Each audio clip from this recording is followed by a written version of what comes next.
Hello, you wonderful people. So for today's video, I'm going to talk about some TV shows that I recommend you checking out. For today's video in particular, I'm going to be talking about 5 science fictional shows that you should check out. Also note that these are not in any particular order. Number 1 on the list is a sci-fi show called 12 Monkeys. Now when I say sci-fi, I mean it's also a science fictional show, but also I meant specifically the channel Sci-Fi. If you've never heard of 12 Monkeys, it is a science fiction show. It's a time travel show, a very dark and gritty time travel show about like in the future, was it like 2042, 2043, that basically a plague at that point in time has wiped out most of humanity, and it's all about this dude Cole going back in time to stop the plague from ever happening. The show is actually based on a movie from 1995 with the same name, and he meets this doctor named Cassandra Cassie, who is a part of the CDC and stuff like that, but Cole's mission isn't as simple as he thought it was, and it leads him on this long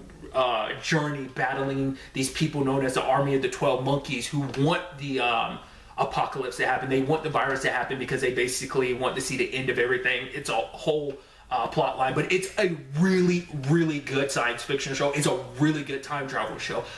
For me personally, I think, and you know, nothing against any other science fiction show, not even anything against all the other science fictional shows I'm gonna bring up during this video, because I love all of them, but I think 12 Monkeys might be my all-time favorite science fiction show. It's a really good show from top to bottom. That especially, you know, no spoilers or anything, I think it has a fantastic series finale. It's one of my favorite series finales in general. But if you are curious about checking out the show, one place to do that is on Hulu. Currently Hulu has all 4 seasons, so I would highly recommend, if you are interested in checking out the show, check it out there.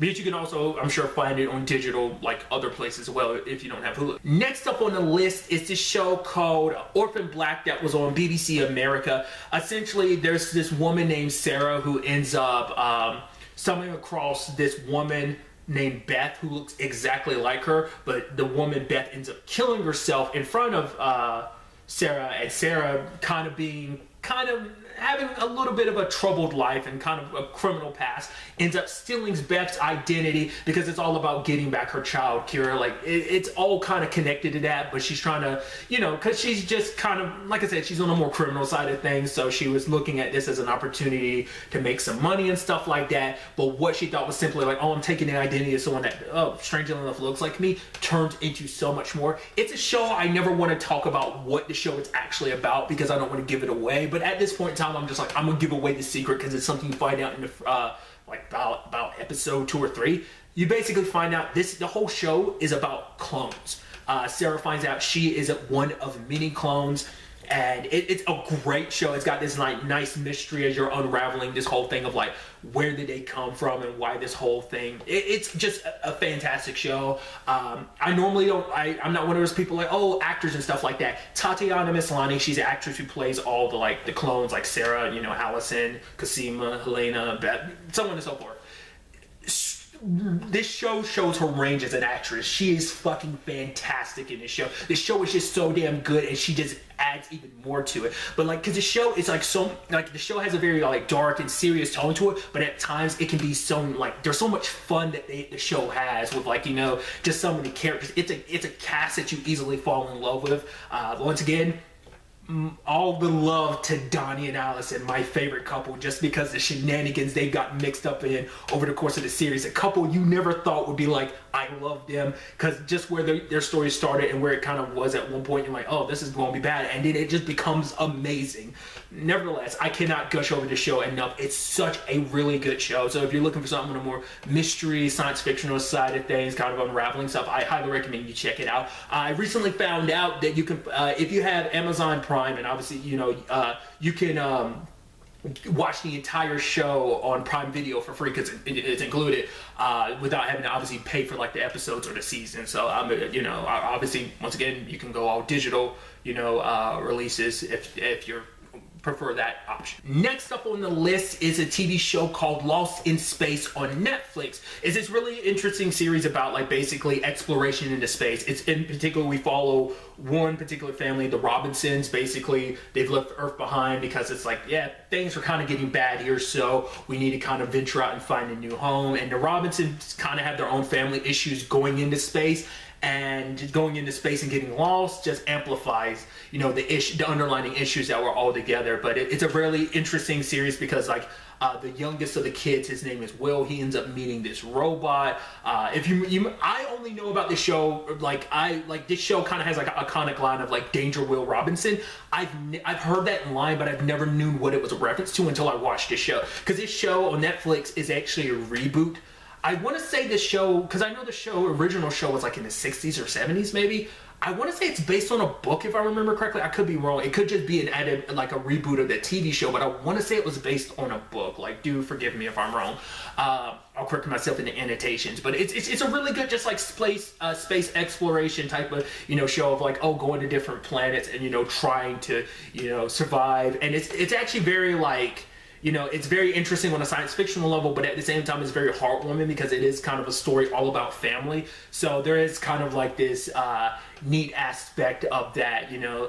I recently was looking on Netflix, and apparently the show's coming back for a third and final season. The third season, from what I was seeing, isn't coming out until like 2021. But the fact of the matter is, it's a great time to, you know, get into the show before the final season ends up coming around. Granted, you have a good chunk of time, but I'm still highly recommend you jump on it because it's a really, really good show. Next up on the list is a show also on Netflix called Altered Carbon.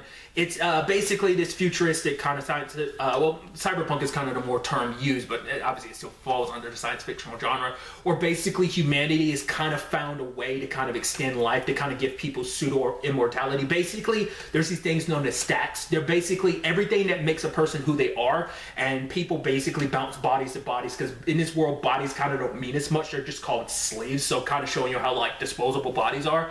Basically, the series follows the main protagonist, Takeshi Kovacs. He's basically a criminal. He was part of something known as the Envoys. It's a whole thing. But basically, he gets released from prison and he has to solve this dude's murder. That's just kind of like the beginning. But it's just like, it's this interesting, large-scale world of just kind of like, you know, this being like the key element of just like, there's like, I've talked about it before, there's always these really interesting like philosophical angles to the show, where it's kind of this thing of like, you know, living forever, like the cost, the price you have to pay for it, the price of immortality. I've actually made a video a little while back kind of, you know, talking about that very subject, about this very show. And so it's just this interesting, like very like action-packed science fictional show, you know, showcasing like there's almost like this social despair between like the hierarchies, which are like these people known as mets, who are just kind of like the rich and powerful, who've kind of been around for a long time, and not everyone else has that power position and stuff like that. It's a very like interesting, thought-provoking like science fictional show, just like Cyberpunk, of just the aesthetic of the worlds and stuff like that, but also the level of the technology is crazy, and the enhancements and stuff like it kind of has almost like this mystery angle to it, because a lot of like, especially in the first season, there was almost like a murder mystery aspect to it. There's kind of a mystery in season 2 that like Takeshi kind of gets involved in and he tries to solve. So it's a really good science fictional show, especially if you're looking for something with a more heavily like cyberpunk angle. It's a great show for that. And finally on the list, we have The 100, this science fictional show on the CW. It's essentially this show where basically humanity, like Earth, became uninhabitable, and basically the last of humanity went into space on this thing known as the Ark. And basically it's been like 100 years, and basically the Ark is kind of failing, and so they make a decision like, okay, we're gonna have to send people down to Earth to see if it's habitable or not. So basically they take all like basically 18-year-olds, because around this time, like if you're 18 years old or whatever, you're kind of a criminal if you do anything illegal. Basically a whole bunch of people, the 100, a whole bunch of like 18-year-olds got sent down to the planet because they're criminals, so it's kind of like you can kind of be sacrificed. Are sit down, and at first it seems, it's like, they managed to get away from the adults and stuff like that, so they almost kind of form their own society.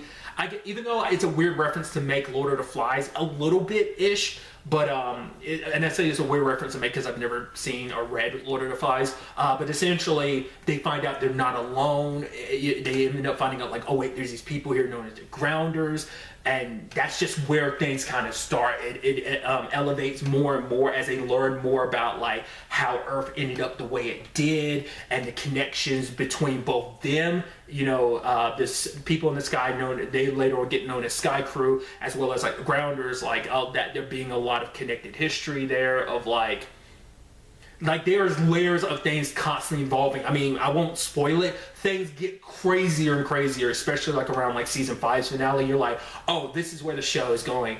But it's a really interesting like science fictional show, kind of like all about, you know, surviving on a planet. So it's kind of got like this almost apocalyptic level to it, because you're kind of in an Earth that's like post-apocalyptic, but it's like, you know, with a nice science fictional angle to it, and that angle obviously is ever present throughout the course of this series. It's a really good show. The show is actually coming back for its 7th and final season, which I'm kind of bummed about, because I was under the impression the person behind the show kind of was like, oh, I want to finish the show on my own, but it was just kind of like, you're not getting renewed for another season, kind of finishing things out, which is kind of like, well, if you've caught up with the 100, you know, like, oh, like, that's kind of like a bummer considering where things were, because it was just like the beginning. But still, I'm very interested to see how they kind of play things out. I think literally next month is when the final season starts airing, potentially, depending on how, you know, everything ends up playing out. But if you are curious about catching up on the show, you can find all 6 seasons currently on Netflix. And so that's the end of my list. Obviously, I plan on doing more in the future, because there's a few other science fictional shows that I would like to kind of throw out there to recommend to people. But really, that's all I want to talk about. So the next time we meet, be happy, be safe, live life to the fullest, and enjoy it.